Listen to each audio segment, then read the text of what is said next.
was in the trenches of World War I that the seeds of the Third Reich were sown.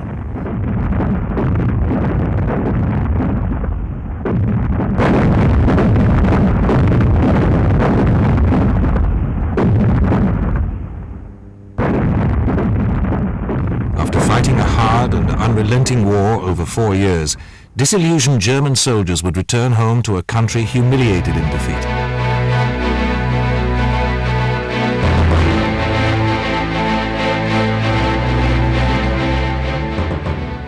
It was the new era of the Weimar Republic. Germany was sliding towards financial ruin, where it would cost 4 billion marks to buy just $1. Under these conditions, only the super-rich were able to profit. The middle classes would lose all their savings, and the working classes would not be able to afford to eat. The despair and resentment that followed would change the course of world history forever.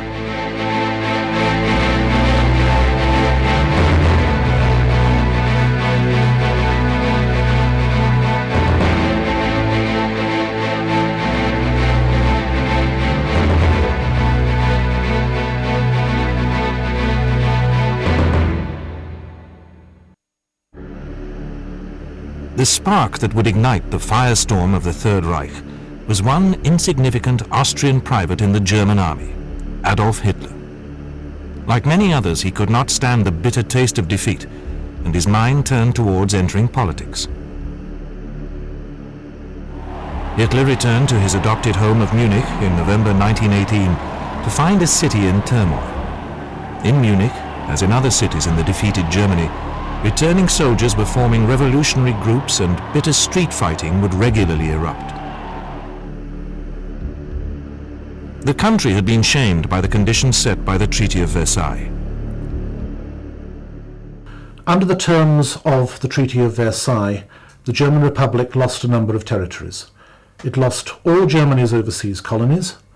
To the west, it lost the provinces of Alsace and Lorraine to France, and the German Rhineland was demilitarized, which is to say no troops could be stationed in it as a protection to the French. To the south, Germany lost the Sudetenland to the new Republic of Czechoslovakia, and to the east, in the most extraordinary of the stipulations of the Treaty of Versailles, the new Republic of Poland was given a corridor along the line of the River Vistula through to the port of Danzig at the sea, and this Vistula corridor separated East Prussia from the rest of Germany. The German army was reduced to 100,000 men, long-service soldiers only, with no tanks, no aircraft, and no general staff structure. The German Navy was reduced to 6 obsolete battleships, with a provision of no more ships of more than 10,000 tons, which was just about enough for coastal defence. And with the absence of reserves, this was meant to make it impossible for the Germans ever to threaten the peace of Europe again. While still in the army, Hitler was asked to spy on a small group of people who called themselves the German Workers' Party. Their right-wing views appealed to the disillusioned private. He decided to join the party. He later said, "It was the most decisive resolve of my life. From here, there could be no turning back." Almost immediately, he took an active role in the party, and by July 1921, he was their leader. Its support was growing steadily, and it was renamed the National Socialist German Workers' Party, or Nazis for short. The symbol for the party was chosen by Hitler himself. The swastika was an ancient symbol that Hitler had redesigned for his own needs. He revealed, "A symbol it really is. In red we see the social idea of the movement. In white, the nationalist idea, and in the swastika, the mission of the struggle of the Aryan man."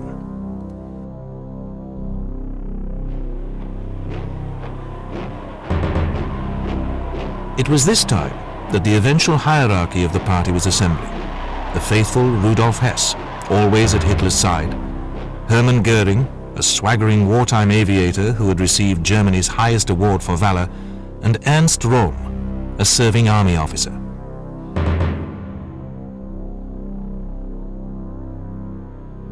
Röhm would lead the newly formed Sturmabteilung, or SA. Their purpose was to protect the Nazi rallies of the time. But they soon became a more sinister paramilitary force on the streets of Germany. The brown shirts, as they were known, disrupted opponents' meetings and used violence against the left and the Jews. Hitler approved of a culture of fear, as the next few years would prove.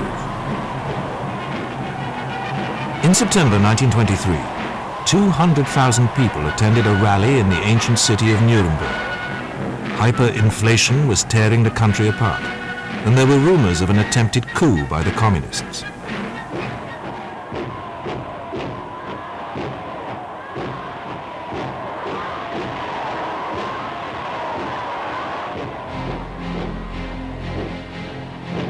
On the 8th of September 1923, the Nazis attempted a putsch in Bavaria. This was quickly put down by the regular army. Goering was severely wounded in the fighting that followed, and 16 of the marchers were killed.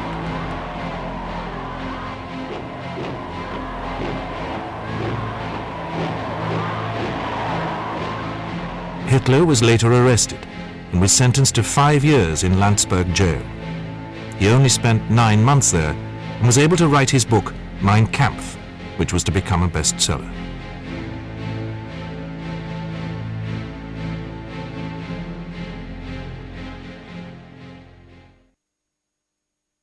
On Hitler's release from Landsberg, Field Marshal von Hindenburg was now president, and the country was starting to rebuild slowly.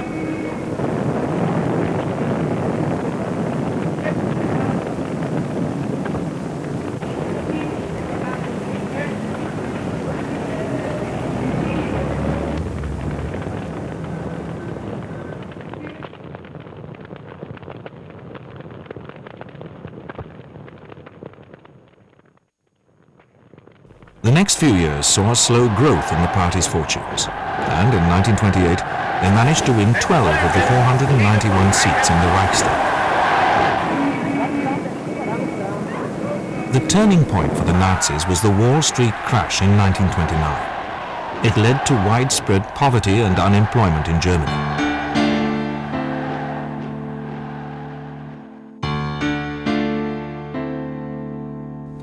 This fueled the membership of the party, as the Nazis promised more jobs and economic stability. It was the opportunity that Hitler had been waiting for.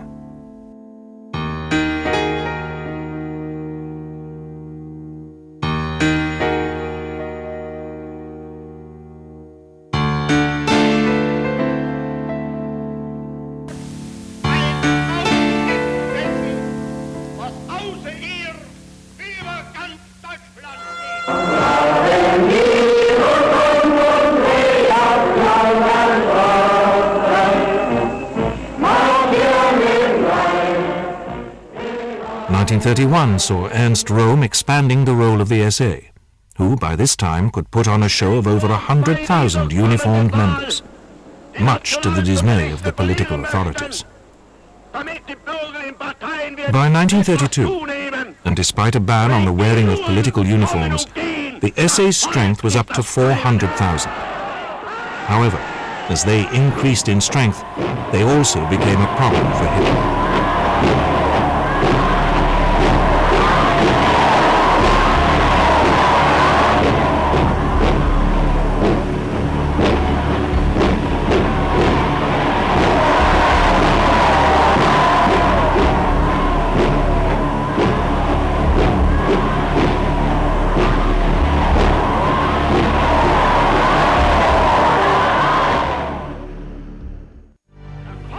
The Nazi Party lacked support amongst the middle classes and wealthy industrialists. But by 1932, this situation was changing. Gustav Krupp donated millions of marks to the party, and their support increased further.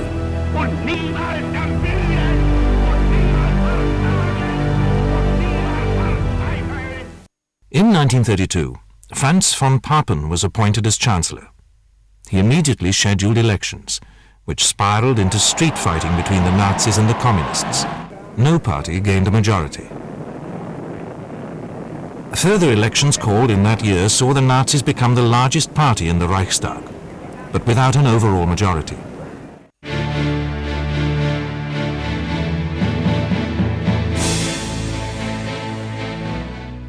coalition of right-wing parties invited Hitler to become Reich Chancellor, believing they could control him. They were clearly wrong. On the 30th of January 1933, Hitler became Chancellor. He appeared on the balcony of the Reich Chancellery with President von Hindenburg behind him. The former Austrian beggar was now in control of his beloved Germany.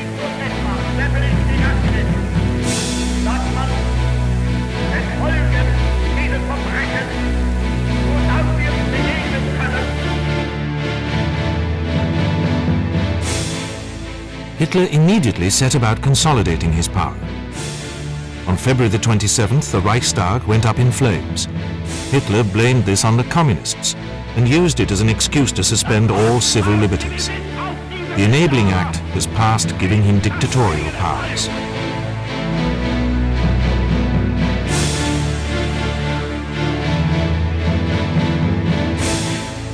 Political opponents and dissenters were arrested and sent to newly built concentration camps at Oranienburg and Dachau. Persistent opponents were simply shot. Literature that the Nazis considered seditious was burned in the streets. Hitler's propaganda minister, Dr. Joseph Goebbels, presided over one of these occasions.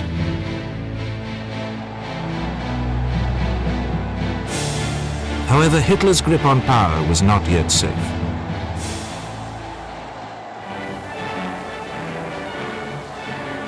The party meeting in 1933 was called the Congress of Victory and was another spectacular event.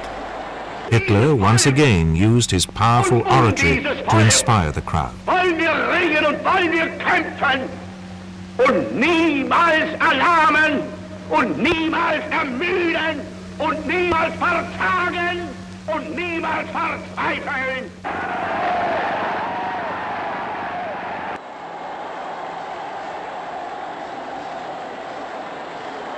In 1934, the SA was now almost 4 million strong, and Rome and its leaders posed a real threat to Hitler. His response was swift and brutal. On the 30th of June, the SS and Gestapo rounded up the SA's leaders in what was known as the Night of the Long Knives. Old scores were settled, and Rome himself was shot the next day.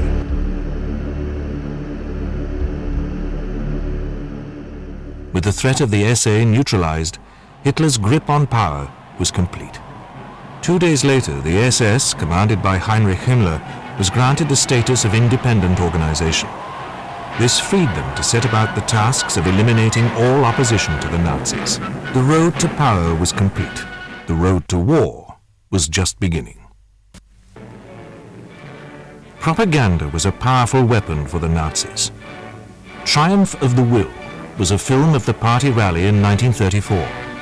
This showed a strong and positive image of the Nazis to the world, and Hitler was portrayed as a Wagnerian hero. The film won many awards internationally and would be the most powerful piece of propaganda of the Nazi era.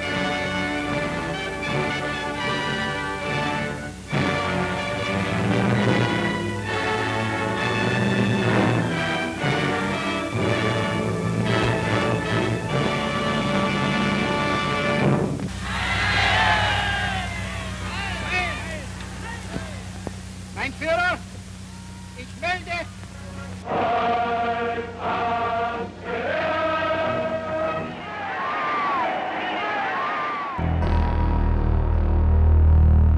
This, however, masked the true intent of the Nazis, the persecution of the Jews.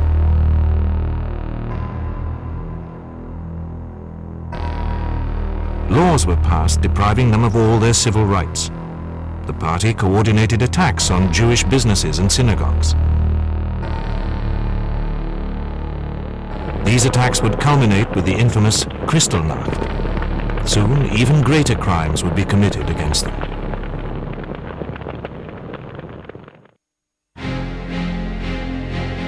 In August 1934, President von Hindenburg died.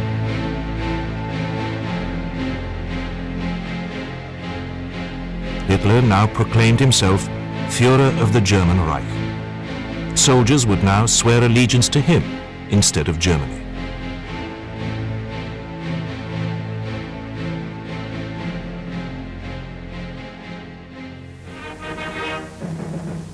His expansionist ambitions would require a powerful military machine, something that the Treaty of Versailles did not allow the Germans.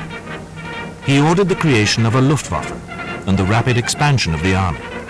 In reality, both these things had been happening in secret since the 1920s. In 1936, Hitler publicly repudiated the Treaty of Versailles. The French and British protested strongly, but did nothing. Conscription was reintroduced, and the production of arms by companies like Krupp was stepped up. However, Hitler desperately needed the industrial areas of the Saar and the Rhineland. These were the very heart of German industrial production, but the Treaty of Versailles had made them into demilitarized zones. He regained the Saar by simple plebiscite in 1935.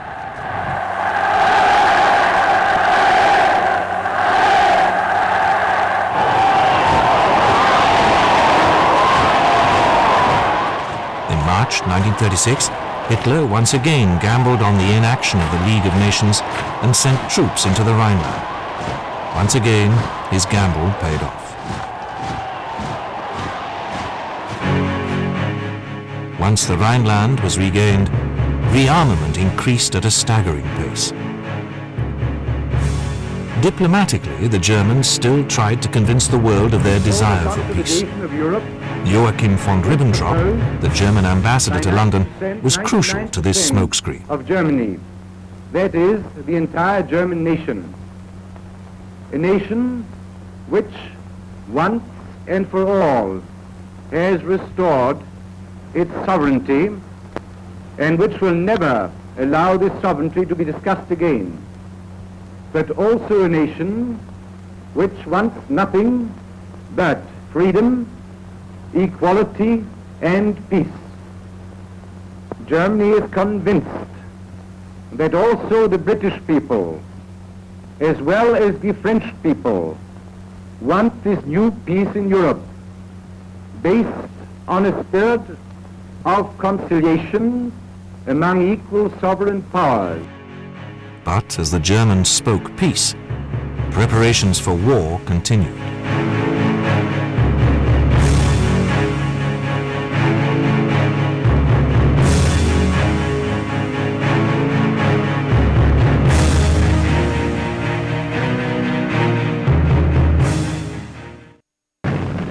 In 1936, the Spanish Civil War erupted, triggered by General Franco and his right-wing nationalists.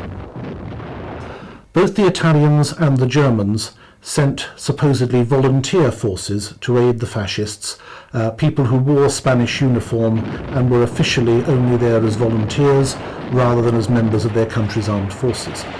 This was extremely valuable, especially for the new German Air Force, the Luftwaffe, in training, in finding out what aircraft would actually function well in combat, and for experience for their pilots and their air crews. The Germans came away from the Spanish Civil War very impressed by the strength of air power, particularly in bombing. There were a number of notorious cases, particularly the bombing of the town of Guernica, which earned them notoriety.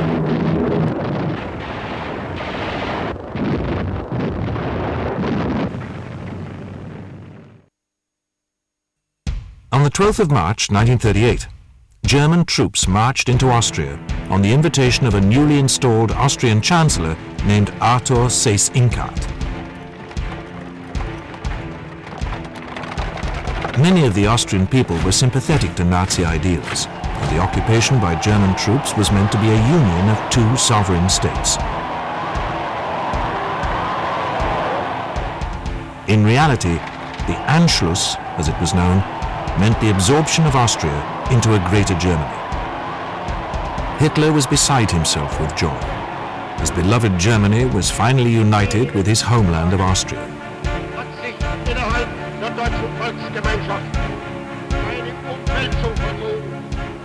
Once again, the British and French protested, but did nothing.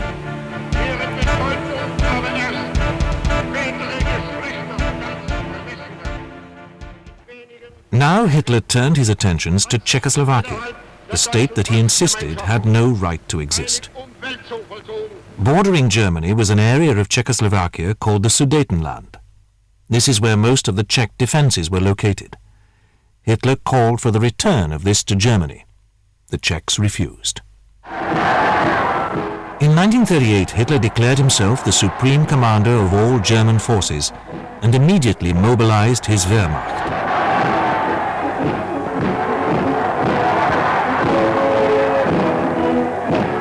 In September, after furious diplomatic activity, the British Prime Minister Neville Chamberlain and the French Prime Minister Daladier signed an agreement with Hitler handing over the Sudetenland. In return, the Führer promised no more German expansion. The Munich Agreement was meant to bring stability to Europe. Chamberlain returned home saying, "I believe it is peace in our time." The Germans moved into the Sudetenland, but Hitler's ambitions were a long way from complete.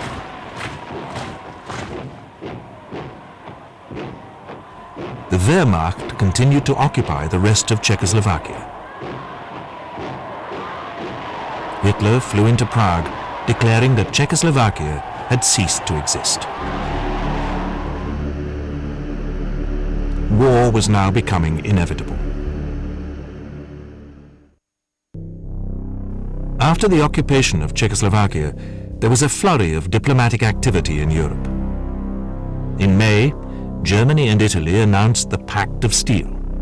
The British and the French formed an alliance, and the possibility of including the Russians was raised. Russia was the only country who had an army large enough to seriously challenge the Wehrmacht. Hitler's hatred of communism should have ensured their support for the Allies against Germany. However, on May the 21st, a non-aggression pact was announced between the Russians and the Germans. This stunned the world. The British replied by guaranteeing the independence of Poland. But Poland was to be the catalyst for the bloodiest conflict in history. In April 1939, a plan for the invasion of Poland called Fall Weiß, or Case White, was drawn up by the German General Staff. There was a natural enmity between the two countries, and Hitler was determined that Poland should be destroyed. On the morning of the 1st of September 1939, the Luftwaffe started a series of attacks on targets along the Polish border. 1 hour later, German combat divisions crossed the frontier between the two countries. The spearhead comprised of panzer divisions and the mechanized infantry.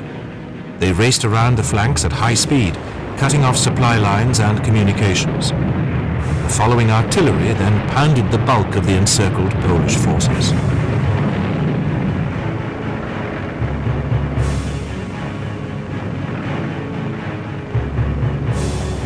The Luftwaffe mounted hundreds of strategic bombing missions against airfields, rail links, and communications centers.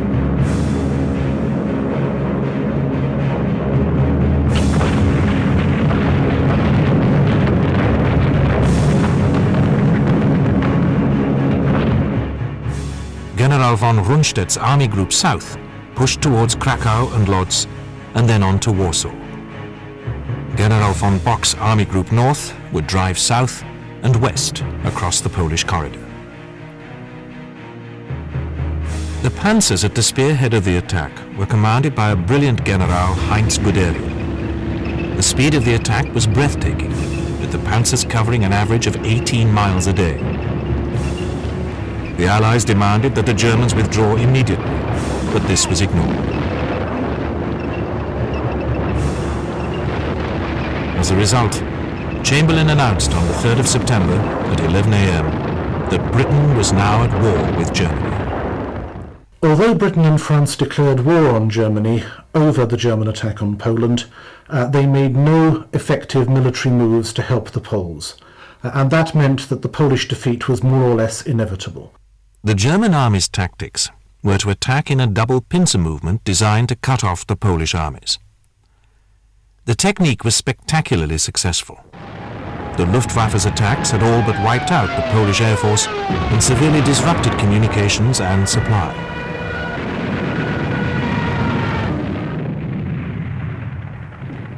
Warsaw itself was initially well defended.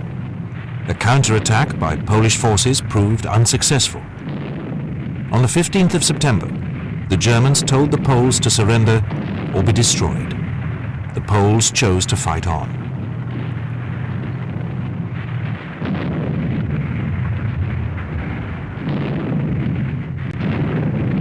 The German pincer closed on the Polish armies, with only a few managing to escape. To make matters worse, the Russians entered the campaign on the German side, advancing from the east. On the 21st of September, the Germans launched a massive artillery bombardment of Warsaw. On the 26th of September, the Wehrmacht launched an infantry assault on the city. 2 days later, the Poles surrendered.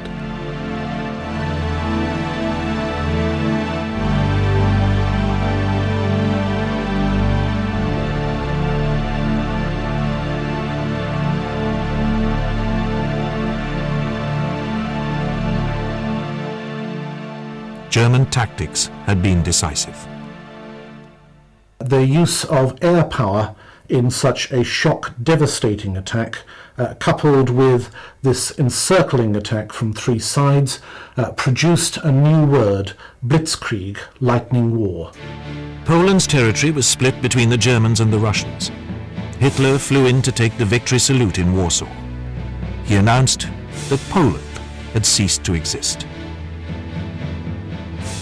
The world was stunned by the speed of the victory. Ironically, Hitler had committed a large portion of his forces to the Polish campaign, leaving Germany exposed to an attack by the Allies. Once again, the Allies did nothing.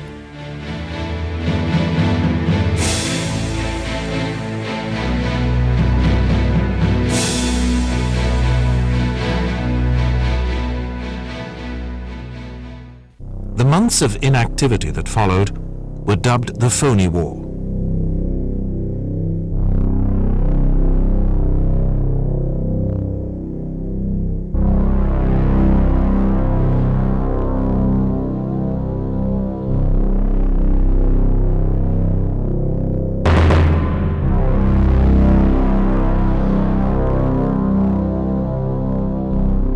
The French continued construction of a massive line of fortresses that spanned the Franco-German border, known as the Maginot Line. Partly the Maginot Line reflected a philosophy that what France wanted was a large nation in arms, and that it would fight the next war defensively, that it expected an enemy to attack and to be overwhelmed by fixed French defences and by firepower. The British Army, in the form of the British Expeditionary Force, also pushed forward to defensive positions in France and Belgium. But still, no attack on Germany took place. The uneasy calm was shattered in the spring of 1940, when the Germans began an invasion of Norway and Denmark. This was undertaken to prevent vital iron ore supplies sent by convoy from Sweden being cut off. These iron ore convoys needed to come down the Norwegian coast, and the British government, specifically the First Lord of the Admiralty, Winston Churchill, who, unlike many of his colleagues, understood that if you go to war at least you have to fight it, began to take a very aggressive posture towards these convoys. The Royal Navy began to force these convoys further and further into Norwegian territorial waters, and then the British took the critical decision to start mining Norwegian territorial waters in order to cut off these iron ore supplies to Germany. Exercise Weser-Erbung, or Spring Awakening, started on the 9th of April with the occupation of Denmark. The whole operation took less than 24 hours. The following day saw German troops invading Norway, with German paratroops taking Stavanger Airport. British, French and Polish forces managed to put up some resistance.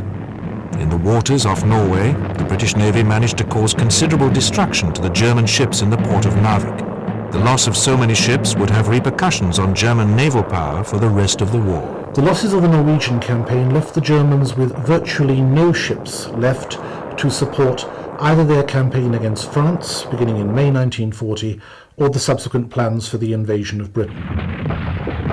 The Allied troops were eventually withdrawn, and Norway was taken. The Germans poured troops, armor, and supplies into Norway. The Allies' last chance for a foothold in Europe was slipping away.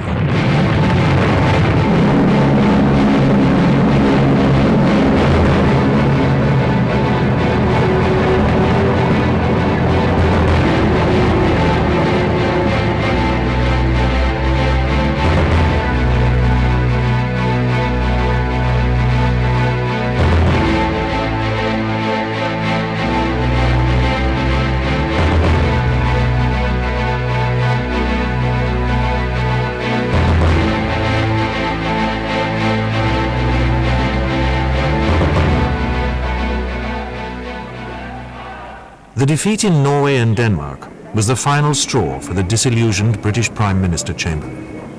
On the 10th of May, his government resigned to make way for a new coalition government led by the former Lord of the Admiralty, Winston Churchill. His first day in power was to be an eventful one. The same day saw Hitler launch another blitzkrieg attack on neutral Belgium and Holland. This attack was as bold as the attack on Poland.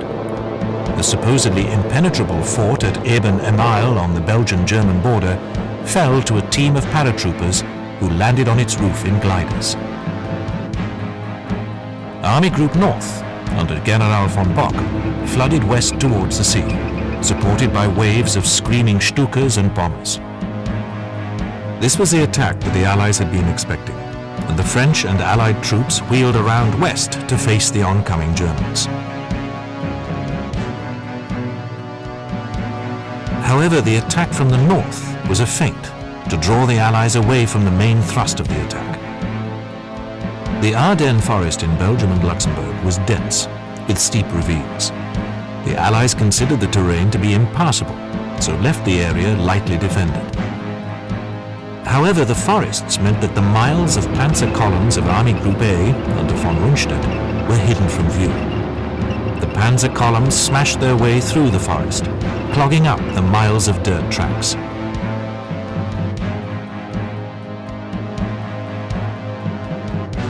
By the 12th of May, German spearheads had reached the River Meuse, and a bridgehead was established. The French commander, Gamelin, had left only a small contingent of defenders who fought bravely but stood no chance against the Germans.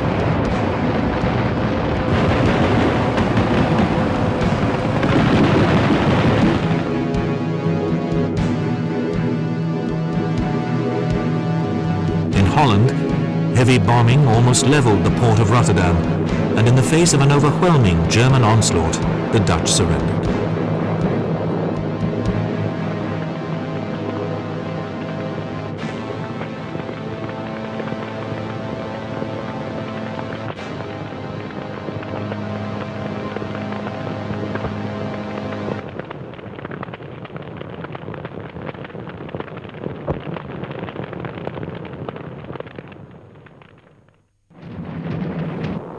The Allied forces, including the BEF, started to fall back towards France. But the advancing panzers had crossed the Meuse and were now threatening total encirclement of the Allies.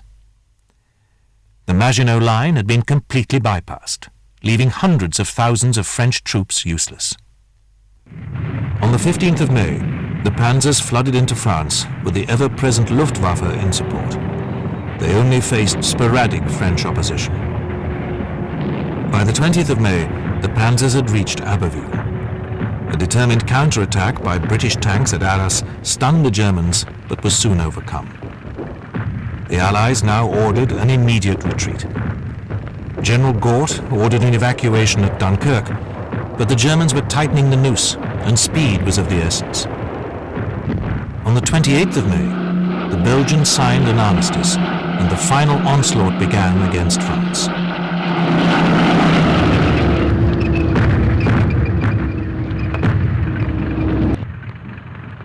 The enormity of the situation dawned on the French, who made plans to move their government. As the final encirclement of the Allies was complete, Hitler amazingly issued a stop order to the army. Goering's Luftwaffe were to be given the chance to finish off the Allies, But bad weather meant a delay in operations. This delay was to lead to the miracle of Dunkirk. In the next 9 days, over 338,000 British and Allied troops were lifted off the beaches of Dunkirk and its small harbour by a flotilla of small boats and navy ships. This would keep Britain in the war, but would signal the end for France.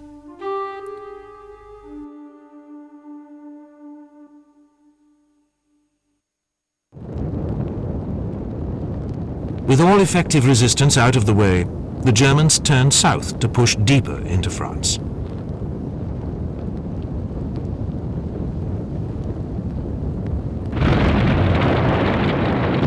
As Rommel's panzers rolled over the fields of the Somme Valley, he must have sensed the irony that the Germans had taken in just a few days what they had been unable to achieve in 4 years of war. The panzers burst out of Amiens, bypassing the Maginot Line completely and headed towards Paris. The French defenders desperately tried to stem the tide, but poor morale and tactics left them unable to cause any real delay. Where the French defences were strong, the panzers just went around them, leaving the foot-slogging infantry to finish them off. By the 11th of June, they were at the banks of the Seine. Despite having to fight house to house in the suburbs, 3 days later the Germans triumphantly entered Paris, which had been saved from destruction by an open city declaration. On the 16th of June, the French Premier Reynaud resigned, to be replaced by Marshal Pétain.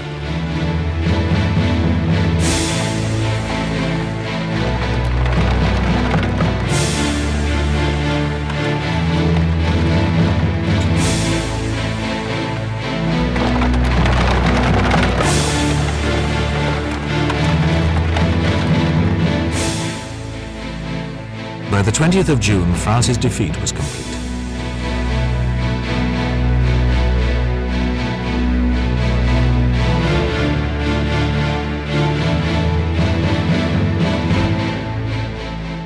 At 3:30 p.m., General Hunziker met Hitler at Compiègne in the very railway car that the Germans had signed the armistice in World War I.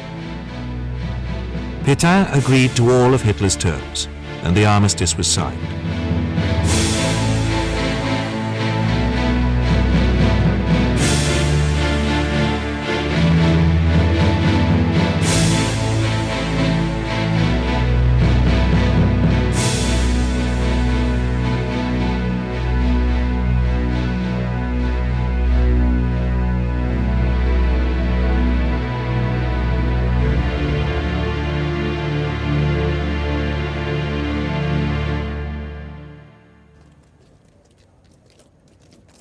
Hitler was beside himself with joy.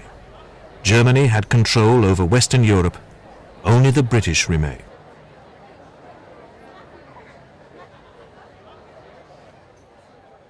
There is no doubt that the German defeat of France in a matter of 6 weeks was absolutely remarkable, and both at the time and ever since, questions have been raised as to how this could possibly have happened. The Germans had no particular superiority in numbers. They had fewer tanks than the French and British combined, and some of their tanks were of inferior quality. They did have superiority in the air, but that was not in itself decisive. They did not have superiority in numbers. They had a much better plan. The decision to attack through the Ardennes split the French army in two, the less mobile forces of the Maginot Line being effectively rendered ineffective for the duration of the campaign. They simply sat there very largely until ordered to surrender, and the strong French forces to the north being put in an impossible position with their supply lines cut of being unable to attack effectively. The Germans were now convinced that the war in the West was all but over. Hitler believed that Britain was in a hopeless position and would settle for peace. He said, "The English have lost the war, but they haven't yet noticed it." On the 3rd of July, the British Navy attacked the French fleet harboured in Algeria. This was to prevent the ships from being used by the Germans. Clearly, the British intended to continue the war.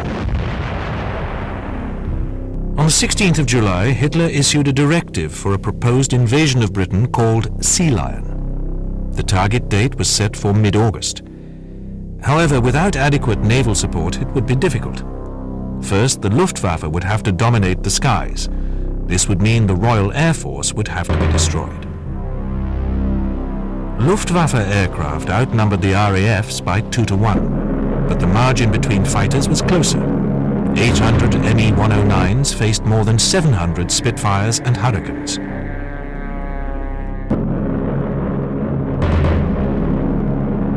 The Luftwaffe started its bombing raids on RAF bases and coastal convoys in July. Waves of bombers would take off from their bases on the French coast, supported by Me-109s. Observers on the British coast would radio the positions of the incoming aerial armadas to Fighter Command.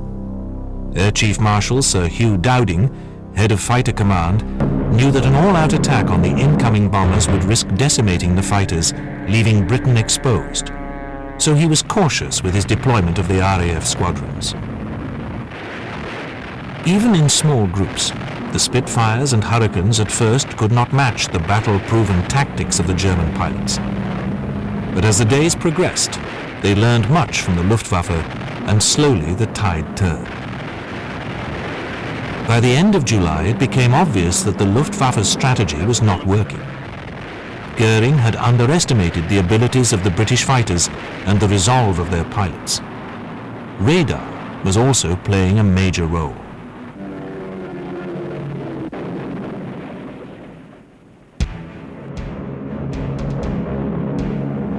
The newly installed radar stations on the British coast could detect the incoming formations almost as soon as they became airborne.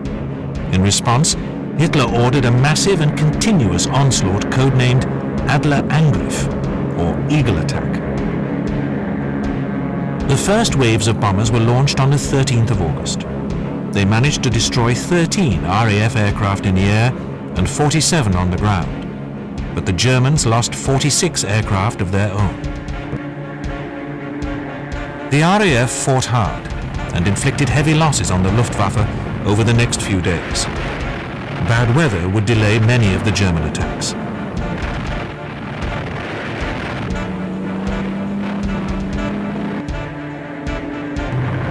On the 30th of August, a wave of bombers and fighters stretching as far as the eye could see was seen over Maidstone. But the RAF pilots still managed to hold on, despite a lack of experienced pilots. Many experienced pilots had been killed in the early days of the battle. The lack of a decisive victory forced Hitler to postpone Operation Sea Lion. Another factor would condemn the German invasion plan to history. On the 25th of August, a lone German bomber mistakenly dropped his bombs on London. Churchill ordered an immediate retaliatory strike on Berlin. This enraged Hitler, who wanted revenge. He said, "We will eradicate their cities. We will put a stop to the work of these night pirates, so help us God." The result was that German bombers started attacking London. Although this was disastrous for the civilian population, it undoubtedly saved the RAF from complete destruction. On the 15th of September, a massive formation of German bombers was intercepted by over 300 Spitfires and Hurricanes. The Luftwaffe pilots were startled to see that the supposedly decimated enemy could put up such stiff resistance. 56 German aircraft were destroyed, and many German crews dumped their bombs and headed home. This was a decisive date in what was called the Battle of Britain. 2 days later, Hitler postponed his plans for Sea Lion indefinitely. How close the Germans actually came to success in the Battle of Britain is still extremely hard to assess, but they certainly did not give themselves the best chance. Had they continued their raids on the radar stations and the airfields of southeast England, Fighter Command was finding these increasingly difficult to defend against. A critical decision after RAF Bomber Command had bombed Berlin to Hitler's absolute outrage was his call for the Luftwaffe to switch to bombing London by daylight. Once they did that, they were coming further north. Their fighters were only able to provide escorts for the bombers for a matter of minutes over London, and once the decision was made to go that far north, the British Forces of Fighter Command 12 Group, based north of London, were able to come into play in a very effective manner. So that mistake by the Germans in going for London was a factor which meant it was almost impossible that they could achieve victory in the Battle of Britain.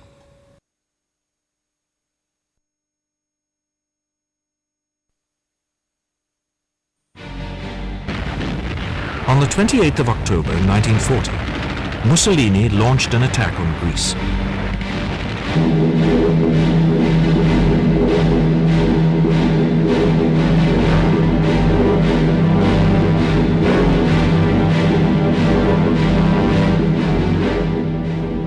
By winter, the Greeks had stalled the Italians' advance and were pushing them back into Albania. Mussolini called for aid from Germany. German forces gathered in Bulgaria for an advance through Yugoslavia into Greece. British troops had already landed in southern Greece, so a quick attack was vital. Hungary and Romania had already contracted for peace with Germany, and Yugoslavia was about to do the same. But Serbian officers staged a coup and called off the agreement with Germany. Hitler was enraged and ordered Operation Punishment.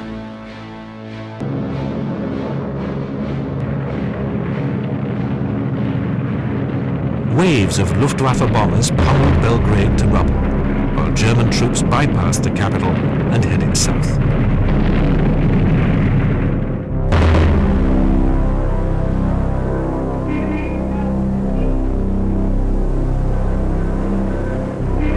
On the 14th of April 1941, the Yugoslav government asked for an armistice. The Croatian population broadly supported the Nazis, but many of the Serbian population fled to the hills to form a partisan army to harass the German occupiers. The Luftwaffe started its bombing of Greece, blasting Greek and Allied troops mercilessly. The German plan was once again to bypass the strongest defenses of the Metaxas line and head south, encircling the Greek defenders. The Italians had also managed to regroup and launched another attack.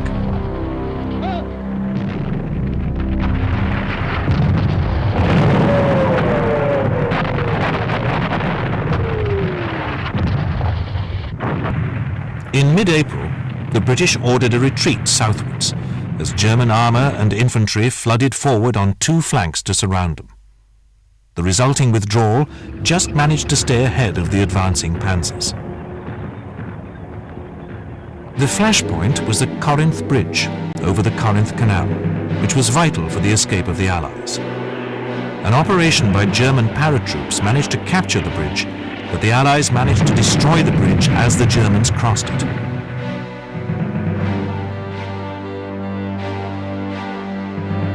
By the 27th of April, the Germans had taken Athens and were gradually occupying the outlying islands.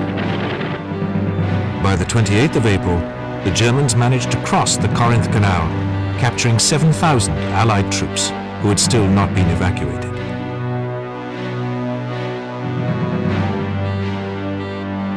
Over 50,000 Allied troops had been evacuated to Crete, where they could then be moved on to Alexandria. Here they rested. Crete was strategically placed for both Allied ships and aircraft to make attacks into the Mediterranean and on the vital oil fields of Romania. The island would have to be taken, but the Germans had no naval force to attempt a full seaborne assault. The highly trained paratroopers of the Fallschirmjäger, led by General Oberst Kurt Student, were chosen to make the audacious assault.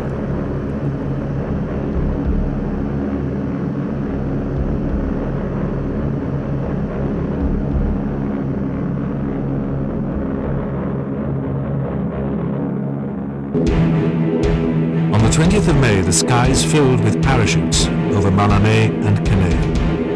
The Allied defences were much stronger than anticipated, and many young paratroops were shot while still in the air. Crete's mountainous terrain made an assault particularly difficult. The Allies had expected an attack, and the defences were strong. The Germans massed troops and artillery on captured Greek fishing boats and prepared for a seaborne landing. Overhead, the Stukas and Me-109s bombed and strafed the coastal defences.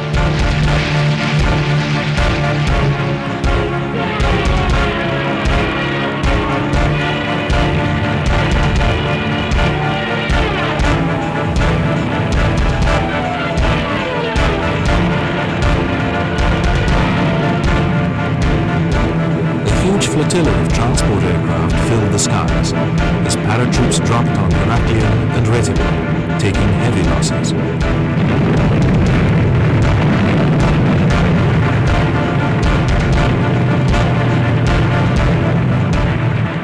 The airport at Malmö was taken, and the high ground around it, vital for the defense of the island, fell on the 21st of May, when an inadvertent withdrawal was made by New Zealand troops.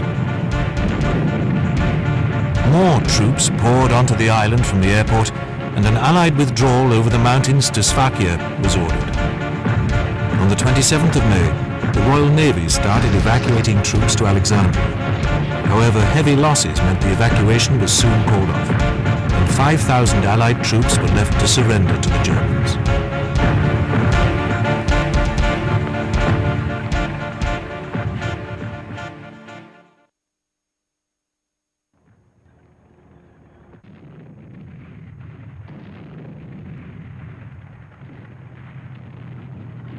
The Germans' tactics once again proved decisive, but at a cost.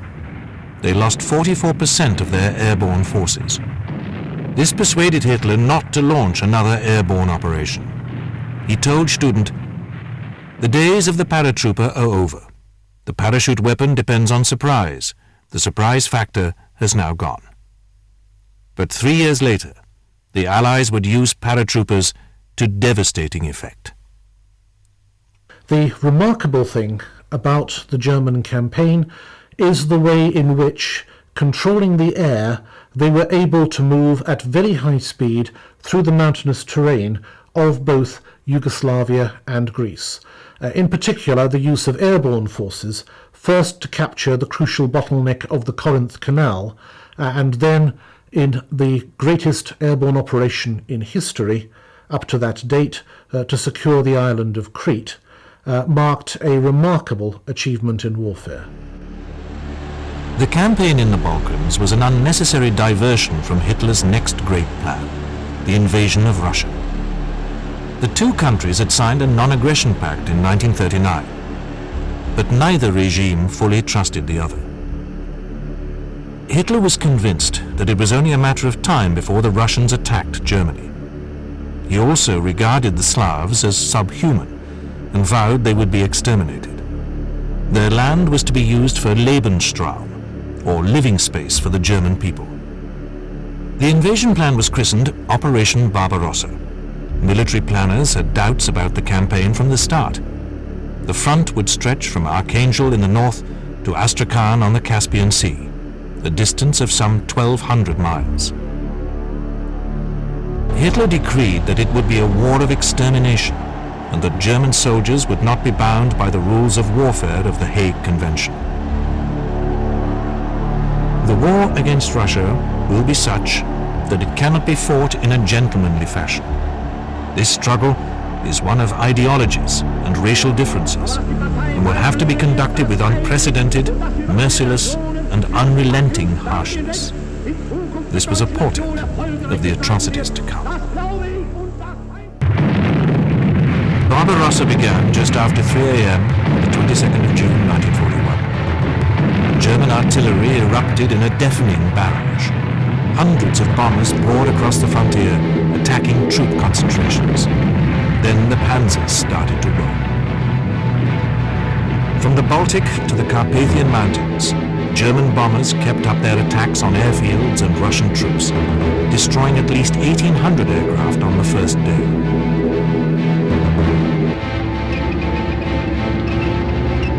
Panzer spearheads broke through on all fronts. and thousands of prisoners were taken.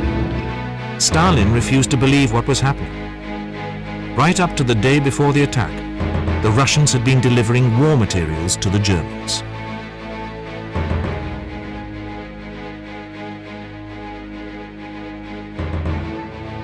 Two days later, Hitler arrived at his forward headquarters, which he called the Wolf's Lair, in a state of excitement. So far, the invasion was a spectacular success. But disagreements in the German High Command slowed the progress of the spearheads. Many commanders believed it was too risky to open up such a gap between the panzers and the artillery behind. As the Germans captured territory, SS Einsatzgruppen, or mobile death squads, swept in afterwards, rounding up Bolsheviks and Jews for execution or transportation to concentration camps. Russian civilians were treated harshly, with hundreds being shot. Ironically, many civilians may have welcomed the Germans as liberators from the harsh Soviet regime, but Hitler's fanatical racism ensured the Russians' defiance.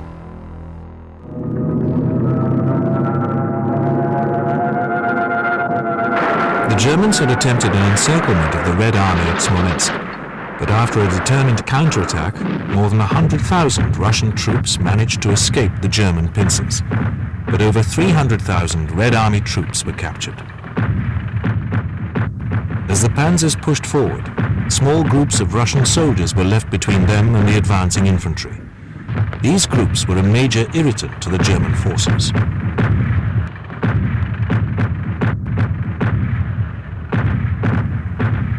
The Russians had new and powerful weapons, such as the fast and well-armored T-34 tank, which proved difficult to destroy. Only the use of 88mm anti-aircraft guns would prove to be effective.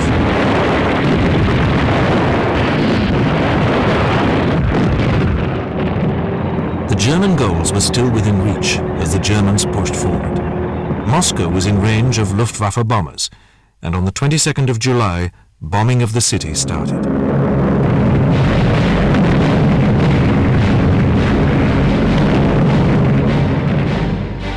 Hitler, however, called a halt to the panzers' advance in order for supply lines and communications to be strengthened.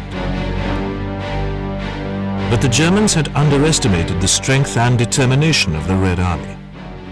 The Soviet army might be weakly equipped, it might be disorganized and poorly trained, but it was much larger than the Germans imagined, and with the halt in order to resupply and to sort out communications in July, they had the job to do all over again.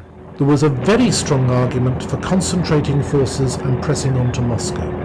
Moscow was not just the capital of the Soviet Union, it was the center of the railway hub, it was the political and administrative center.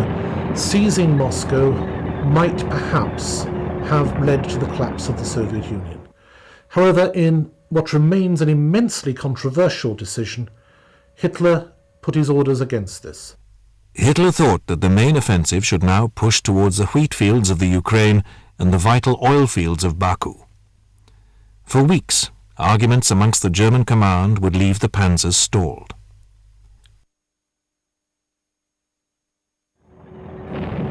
A Soviet counterattack from the Leningrad area caused the panzers to commence their march north on the 8th of August. The plan was to encircle Leningrad and then destroy it.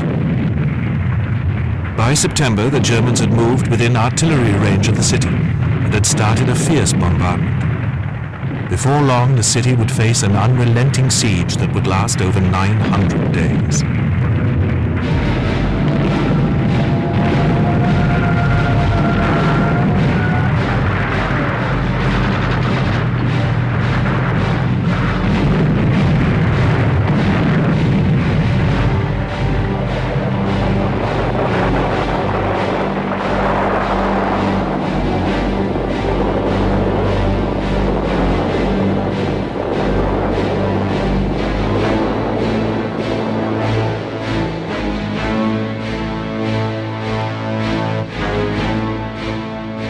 During the lull, the Russians had been shoring up Moscow's defenses, and troops had been massing in the city.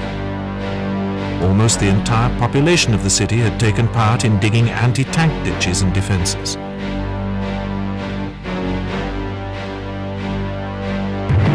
In early October, the Germans launched Operation Typhoon, the final push on Moscow.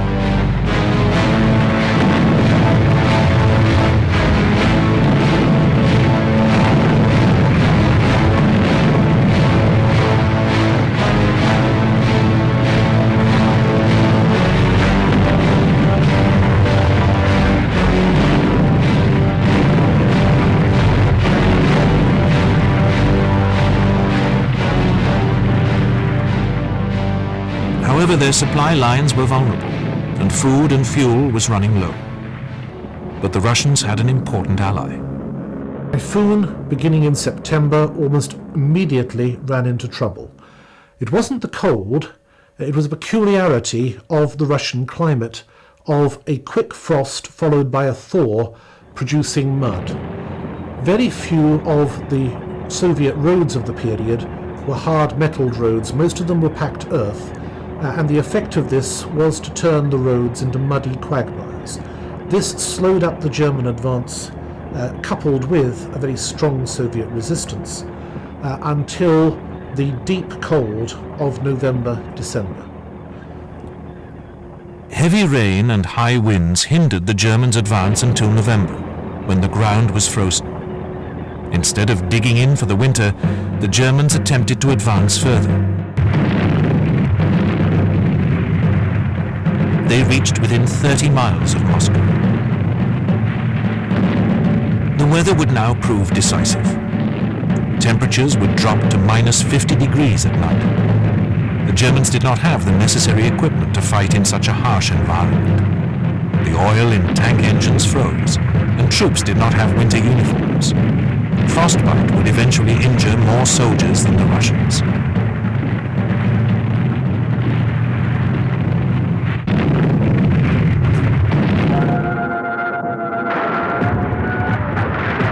The Red Army staged a counterattack. They were fully equipped for the cold, and their machinery was designed to work in such low temperatures.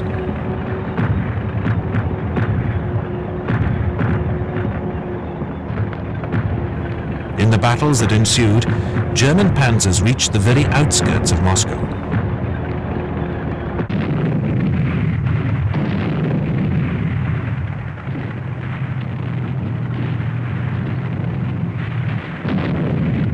But the weather and the Red Army were taking their toll. On the 5th of December, the advance units of the army were pulled back and offensive operations were suspended.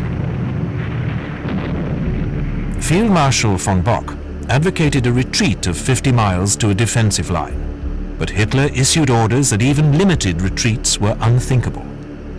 This directive would prove disastrous for German soldiers and eventually for the defense of Germany. It comes down finally to how close they got to Moscow. The answer is very close indeed, and the extra 150 miles which Stalin had carved for himself, and the extra 2 months which they might have had they not attacked into the Balkans, have figured very largely in that debate. But finally, the Germans did simply not have enough forces to defeat the Soviet Union militarily. The only way they could defeat it was by a political collapse within the Soviet Union.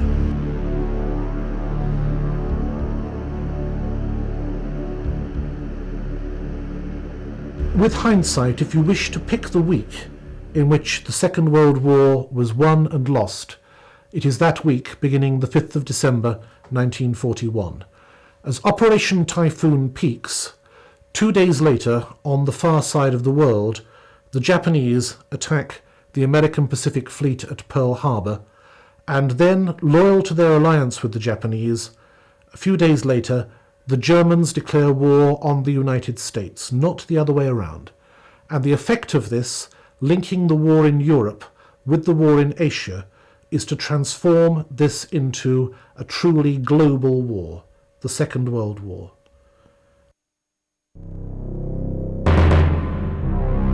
"1941 saw the Germans embroiled in a conflict in North Africa. something Hitler had vowed not to do. The Italians had launched an invasion of Egypt in September 1940. Unlike the German blitzkrieg tactics, the Italian army advanced some 60 miles and then dug themselves in.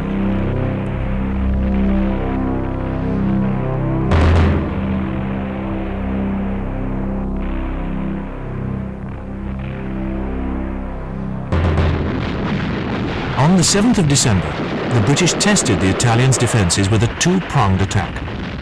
Almost immediately, Italian soldiers started surrendering. Over the next 30 days, over 39,000 Italians were taken prisoner. The British swept into Libya and on to Tobruk, facing little opposition. Hitler was concerned that if the British took Libya, they could mount an offensive on Italy, or even threaten his beloved Operation Barbarossa. He reluctantly decided to send support to the Italians in the shape of the newly enlarged Afrika Korps. Major Erwin Rommel was chosen to command the expedition. Rommel was a general who liked to lead from the front, and soon he was to earn the nickname the Desert Fox. The British were still some 400 miles from Tripoli, and many of their troops had been sent to reinforce the armies in Greece. This gave Rommel time to acclimatize and train his troops. War in the desert was war in its purest form, almost unhindered by civilian occupation, unhindered by terrain factors except large expanses of desert rock and sand, dependent very heavily upon supplies, and very much suitable to the kind of styles of rapid manoeuvre which Rommel proceeded to make his own. Although ordered to hold his defensive line, Rommel was impatient and launched an assault against the British line at El Aghelia. The British retreat was so swift, it convinced Rommel that the British were under strength and vulnerable. He carried on his advance, writing home, "I decided to stay on the heels of the retreating enemy and make a bid to seize the whole of Cyrenaica at a stroke." His push forward continued, against the wishes of the German High Command, until he reached the fortress of Tobruk. The next few weeks saw this fort heavily defended, and the ensuing siege resulted in a stalemate. The German divisions pushed on in a two-pronged attack, and they linked up on the 27th of May. In just 15 weeks, Rommel had rescued the Italians, advanced 1,000 miles east, and now stood at the doors of Egypt.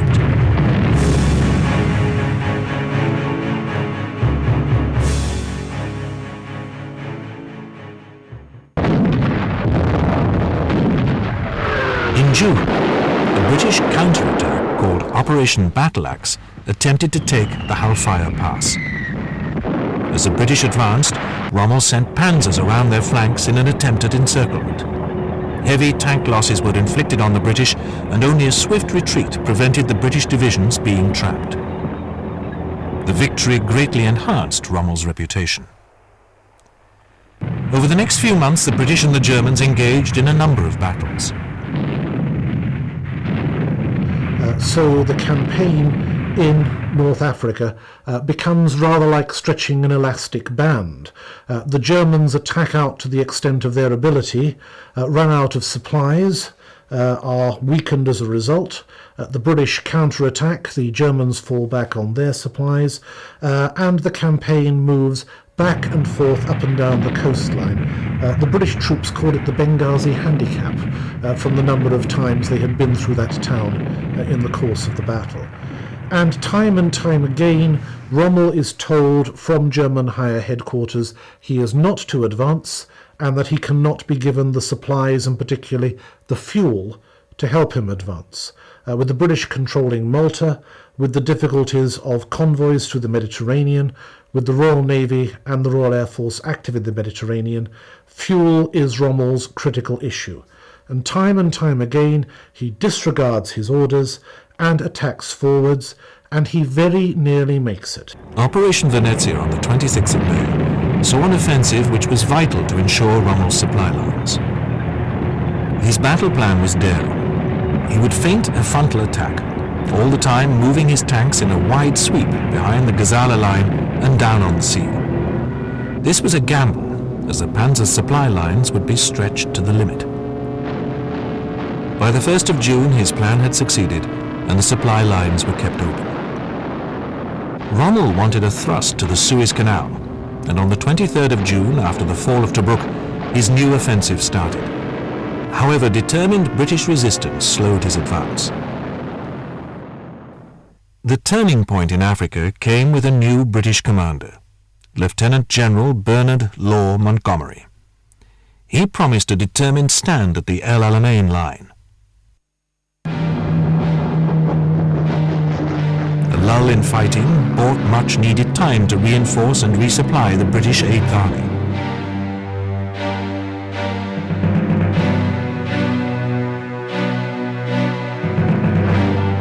Under Monty's leadership, morale was high, and the RAF and naval attacks in the Mediterranean weakened Rommel's supply lines.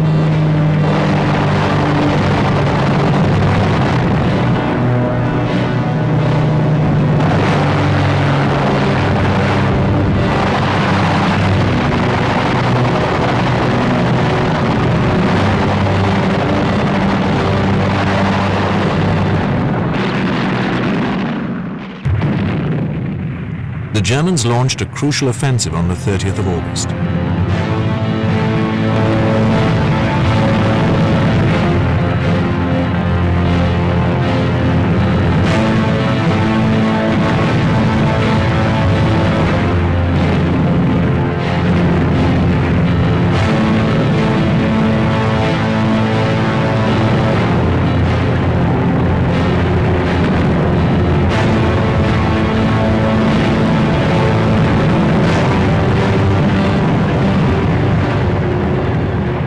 Encountered heavy defences, and for once Rommel's tactics did not pay off. The British had been better prepared, and by the 6th of September the offensive was over.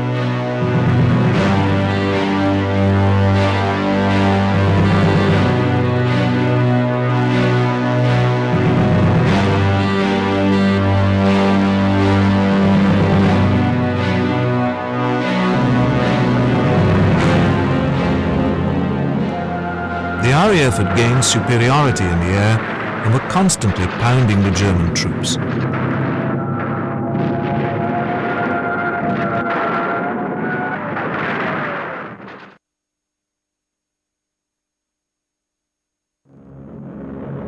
Rommel himself was ill and had to return to Germany for medical treatment. On the 23rd of October, the Allies launched a massive assault. The attack began at 9:30 p.m. with an earth-shattering artillery barrage. Fire! Fire!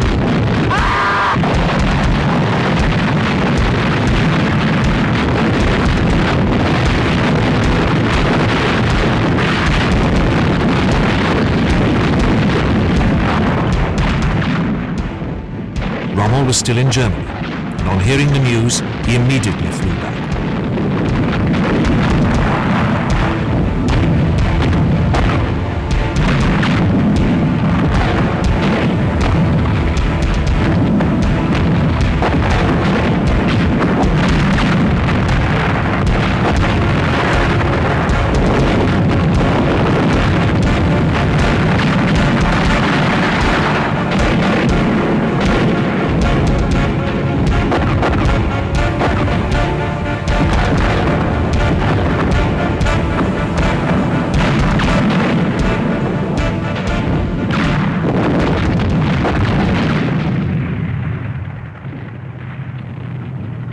A German counterattack failed, and on the 29th of October, Rommel wrote to his wife, "I haven't much hope left.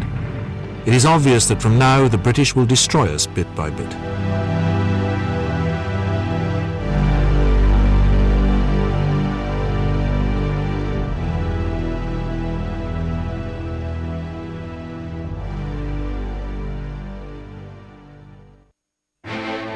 Montgomery now launched an all-out attack named Operation Supercharge. The following advance by the Allies would be the fastest in history.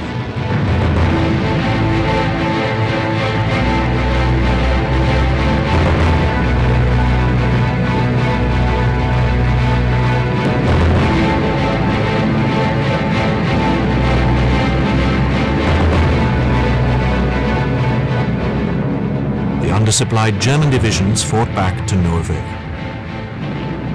On the 3rd of November, Hitler sent orders to Rommel. In the situation in which you find yourself, there can be no other thought than to stand fast. It would not be the first time in history that a strong will has triumphed over the bigger battalions. As to your troops, you can show them no other road than victory or death. After authorization from his commander, Rommel defied this order and at 3:30 p.m. on the 3rd of November gave the order to retreat.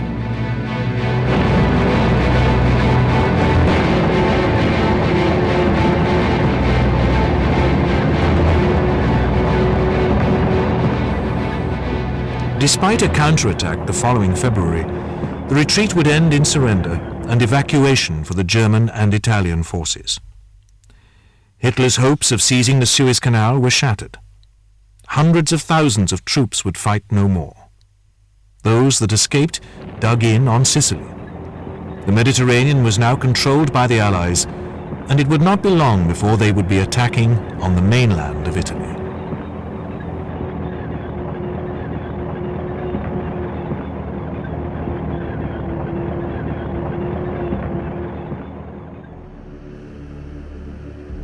Hitler once said, "On land I am a hero, but at sea I am a coward." This unusually frank admission summed up the performance of the German Navy in World War II. The Battle of the Atlantic was one of the two critical battles of the war against Germany. The other was the Battle of the Eastern Front from 1941 to 45, which tied down 2/3 of the German armed forces. But if the Battle of the Atlantic had not been won, Germany could not have been defeated. And critical to this was the Allied ability to move convoys of merchant ships across the Atlantic.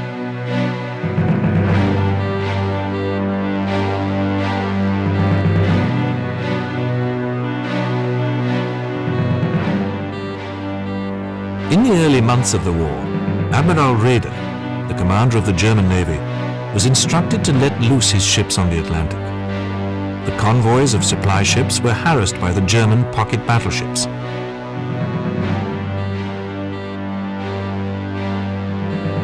The battle for Norway had seen many of the German Kriegsmarine ships sunk, leaving the surface fleet under strength and able to attempt only limited raids on convoys.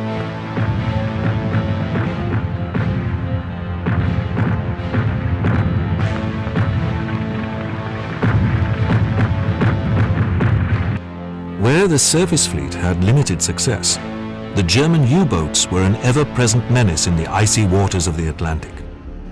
The German response to the convoy system, since they now had bases ranging from southern France to northern Norway, was to launch U-boat flotillas out into the Atlantic in what they called wolf packs.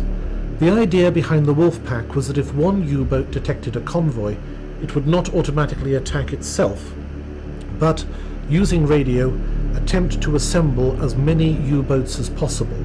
And the image is very much that of a pack of wolves surrounding a flock of sheep, harrying them, moving in and out, sorting out the stragglers. Contrary to traditional views, although U-boats could and did attack from beneath the surface, their best form of attack was actually to surface in poor visibility or at night and run in at very high speed. They're much faster on the surface than they are underwater, as fast attack craft, launching torpedoes into the confusion of a convoy at night. And they could be very, very effective in that strategy.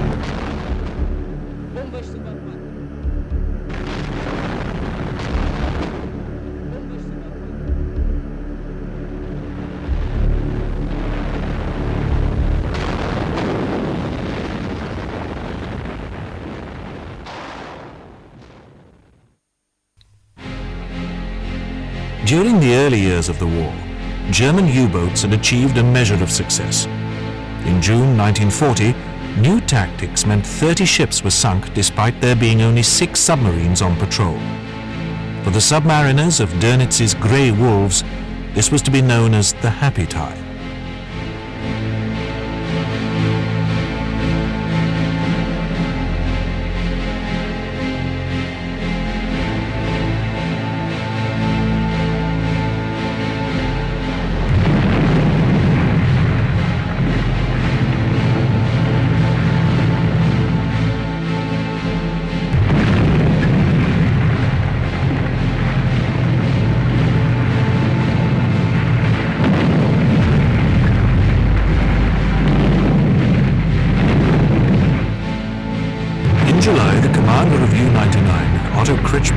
Sank 7 ships on a single patrol.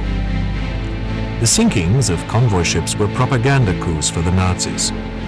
More U-boat commanders became aces, and their exploits became legends in the Third Reich.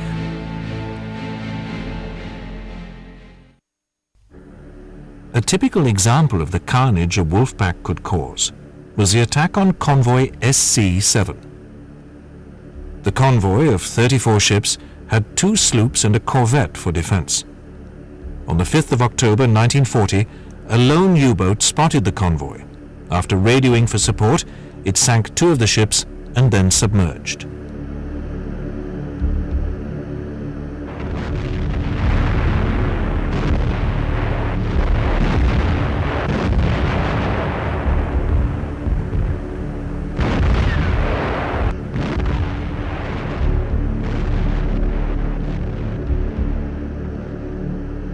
The escort stayed behind to pick up survivors. As the unprotected convoy sailed on, it met a line of 6 U-boats. The attack that followed caused carnage.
Only 12 ships were to make port, and these were saved by the fact that the Wolfpack had news of a larger convoy and had departed.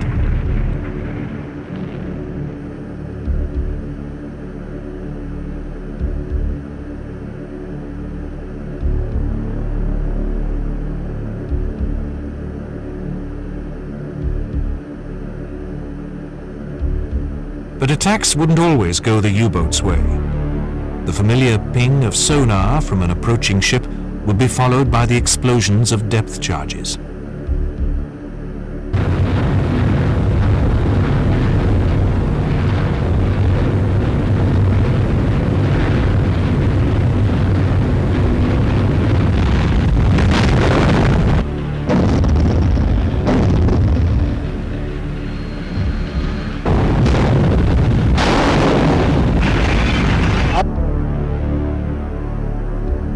Another threat came from attacks from the air, whilst the U-boats were on the surface.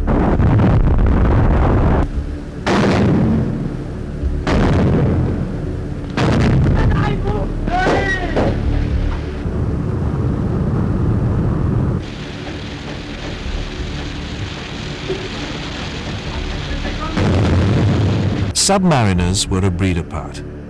They were often at sea for up to 60 days. They operated in a cramped environment with little or no washing facilities. They took turns in cramped bunks, sharing space with torpedoes. But the well-trained crews were incredibly effective. At the end of 1940, Britain faced the real threat of being starved of supplies. However, improved detection techniques would start to turn the tide. The Kriegsmarine still had successes. In 1942, nearly 1,700 Allied ships were lost.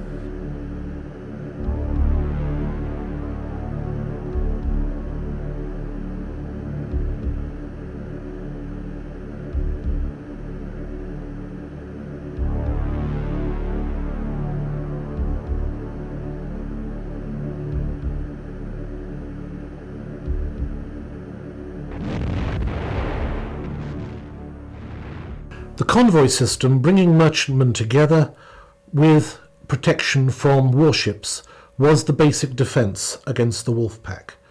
If the Germans had been able to bring their large surface raiders, ships like the Bismarck, out into the Atlantic at the same time, the relatively small warships that defended convoys would have no answer to ships of that size.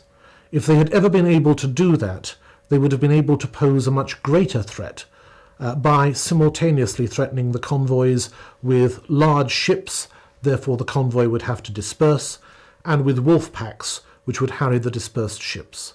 But they were never able to do that. But new airborne radar and more escort vessels meant the U-boat menace was all but over by 1943.